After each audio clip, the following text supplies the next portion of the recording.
Hello and welcome to Relatively Crafty, a knitting podcast. This is episode 34, I think.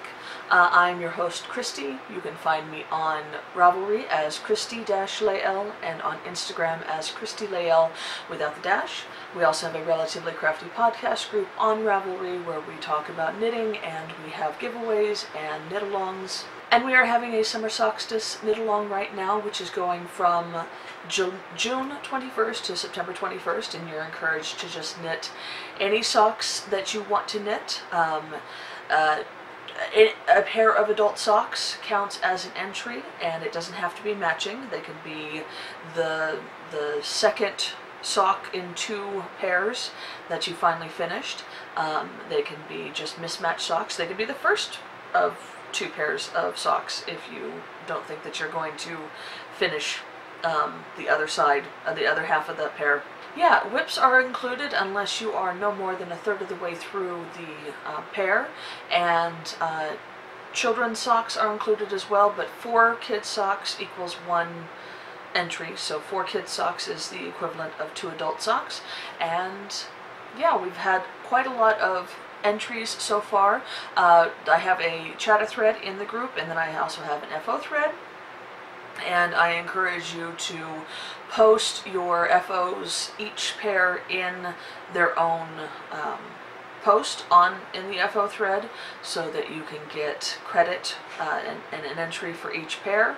And I also encourage you to post your finished objects in the chatter thread so that folks can chatter about them, because I do ask that you don't chatter in the FO thread. This is probably going to be a little bit shorter of a podcast today because I don't have a whole lot to show you. I focused solely for the past week on the 2 pairs of socks that I had to get done. But before the end of the month, I was starting to feel a little stressed about being able to get them done. And so that's basically all that I worked on this week. I now feel a lot better because I got both of them done. So I can go ahead and show you now both those pairs of socks in my FOs. So the first pair I finished is this. This is my Desert Vista Dye Works July entry. And the colorway, it's out of the Viso base, and the colorway is Frederick. And oh gosh, guys, I love this colorway. I wasn't sure. I mean, I was definitely drawn to it in the skein, but sometimes it doesn't always work out where you love something in the skein, but you don't really like it knit up. And so I wasn't entirely sure if I was going to love these once they were knit up, but I really, truly do. The colors are just so complementary, and this is definitely a Cristi type colorway. So I knit these as I normally do, with a Turkish cast on toe up. I went ahead and did a true afterthought heel, so I knit a tube all the way up and then did the heel afterwards. I did, I don't know, 10 or 11 rows of 1x1 ribbing and bound off with Jenny's surprisingly stretchy bind off. And yeah, I'm really in love with these. I'm so glad that I finally knit this colorway, and I am so glad that I can now put these in my drawer. I can't wait until fall hits, which should be coming before too long, you know, another month, maybe month and a half, and we should start getting some nice fall weather, and I'll be able to start wearing my hand knit socks again. I know that I said about a month ago that I still wear hand knit socks throughout the summer, because if I have to wear shoes, I still have to wear socks, and I do. However, I haven't been doing a lot of leaving the house lately. We've just been doing a lot of homework and a lot of chores around the house and that kind of thing, and so you know, when I do leave the house, it's only for a little bit, and so I just end up putting on commercial socks because I know I'm only going to be wearing them for an hour or two, and I don't want to have to worry about dirtying up a pair of hand knit socks for a couple of hours. So yeah, I've been wearing a lot of my Birkenstocks and flip-flops, and then when I do have to put on proper shoes, I'm only wearing them for a little bit. So yeah, my hand knit sock drawer has been kind of neglected for the past couple of weeks, but the weather will cool down soon, and I will have all of my hand knit socks out again, and I'm looking forward to that. And then I also finished my box of socks for the Box of Socks KAL, which is hosted by Kristen of the Yarngasm podcast, who also dyes for Woolen Vine Yarns. And so this is Canon hand dyes in the Slytherin colorway. I absolutely love this colorway, and I've had this for a long time in my stash, so it's nice to finally knit it up. I think this is like 4 years old, this yarn. So yeah, I love the way that these knit up, and I basically did them exactly the same way as I did my Desert Vista Dye Work socks. Turkish cast on toe up, true afterthought heel, about 10 or 11 rounds of ribbing, and bound off with Jenny's surprisingly stretchy bind off. And I'm pretty proud of the fact that I got almost the entirety of both these pairs done in a week. I did have this one, I think the foot was a little bit more than halfway done. So when I podcast last week, so I knit like what, three and a half socks, maybe a little bit more than 3.5 socks in the past week. So feeling pretty good about that. But that's it. I didn't knit any on my mom's sweater, so that doesn't look any different than it did last week. So I'm not going to show you that. I did. I haven't done the mini representations of those socks either, which is something that I need to get to. I'm hoping to do those this week so that I don't have a whole bunch at the end of the month like I did last month. I didn't like that. I'd rather do them ahead of time than after the fact. So that's all the FOs that I have, and I only have one single whip. So that's this. This is a whip that you guys have actually seen before. This is a sock that I am knitting for a friend out of Miss Babs in the Hot Shot base. The colorway is Joan of Arc, and I've been working on it for entirely too long, so this is my new focus. I want to get this done before the end of the month so that I can get it shipped out to her. It lives in an environment where she's not wearing hand knit socks during the summer, so it's not like there's been any pressure. But I do feel like I need to be responsible and take care of this this pair of socks that I promised that I would knit for her. So I am right at the point now where it's time to start the heel on this first sock, and I think that once I get this first sock done, it all should go very quickly for the second sock.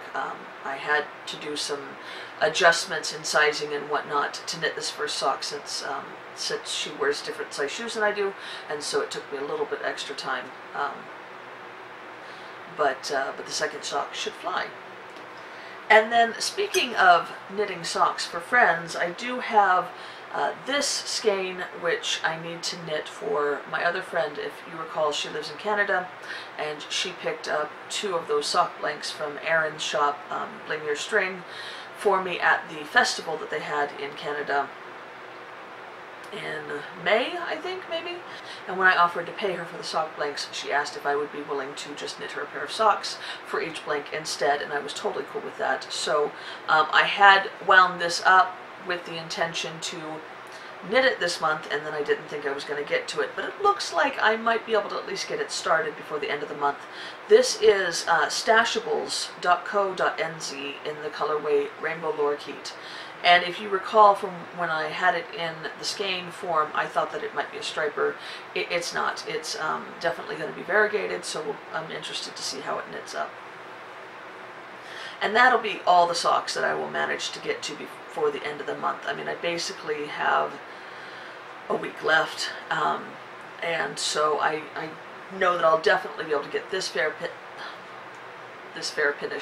I know that I'll definitely be able to get this pair finished, and then I should be able to at least get into this this pair before the end of the month, and then that will be it. And and hopefully I'll be able to maybe look at starting Mom's sleeves as well.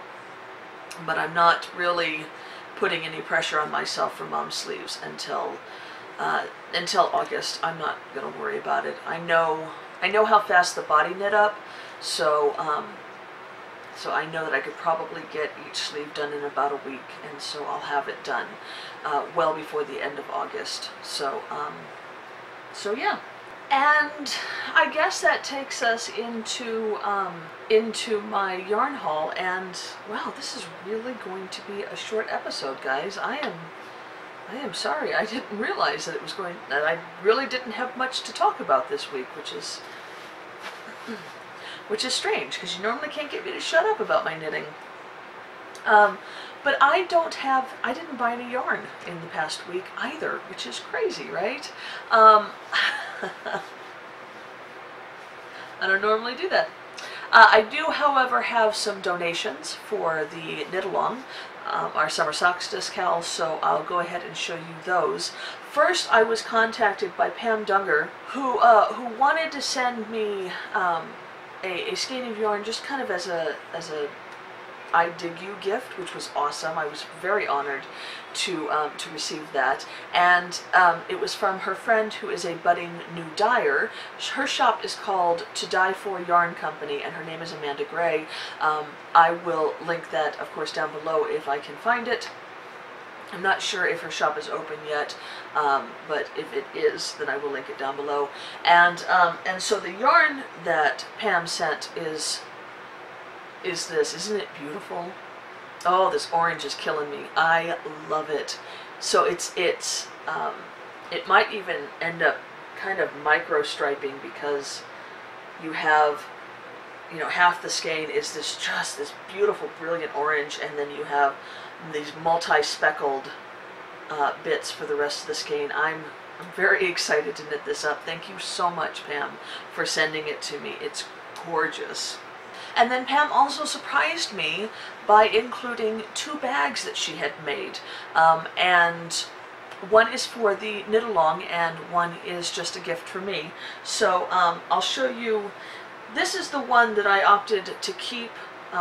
It's this really beautiful drawstring bag, a nice sock size, slightly bigger than a sock size, and it just has this really cool orange, yellow, and green fabric on the outside, which I absolutely love. I love these colors. And then the one that the one that is going to be as a prize is this really large, kind of sweater-sized bag. It's flat, and the zipper is right in the center, which I think is really cool. You have your handle here, and it's great for like sweater projects where you're not going to take it a lot of places, but you need all your yarn to stay together. I don't know about you, but I kind of have, I sometimes have like projects set around the house in places where I knit commonly, and then that just kind of stays there. This would be perfect for that, because you could just set it down on a table or on the ground and put all your yarn inside it. It's rather large on the inside, and then it would just stay there and be flat and wide, and I like that. So it has neon white and yellow, well, neon yellow and then white, polka dots, white isn't neon, on the inside, and then it's got this gorgeous same colors, you know, yellow, purple, and yellow, green, and orange flowers on the outside, and I think it's adorable. So this will be included in our knit-along prize. And then I am not sure if Pam has a shop for her bags, but if she does, I will of course link that down below as well. And then I was also contacted by Wendy of Fat Girl Sewing. I will link her shop down below. And she offered to donate a bag for a prize as well. And I have to admit, guys, that I'm really having a hard time giving this one away, because it's so beautiful. Look at these bees. Are those adorable? It's so bright and yellow and happy. I love it. So this is her medium-sized zipper bag. It's perfect for a medium project, you know, socks plus a sweater. You might even be able to fit a 3-skein sweater in here. It has a handle that is removable, which I like. You could also use this as a key fob if you're not one for taking project bags around. And then on the inside is this really gorgeous like lemon fabric with her tag, and then there is a zipper on the inside for holding things. So yeah, this is such a cute bag. And then she also included a little goodie bag inside that includes a tea bag and then a stitch marker that is just, it's a cup of tea. Oh, it's a little teacup with a saucer and a spoon. It's adorable. So this will also go into the prizes for the knit-along. And I want to thank everybody who has made donations for prizes. I am really keen on the end of this knit-along because there's going to be so many prizes to give away. I think this is now 5 different prizes to give away for this knit-along, which is awesome. So, yeah, thank you so much for your donations, guys. And yeah, I guess that's it. Gosh, I don't even know if this podcast is going to be 30 minutes. Hopefully I'll have more to show you guys next week. Sorry, it's so short. All right, guys, have a wonderful rest of your Tuesday. Happy knitting. I'll talk to you later.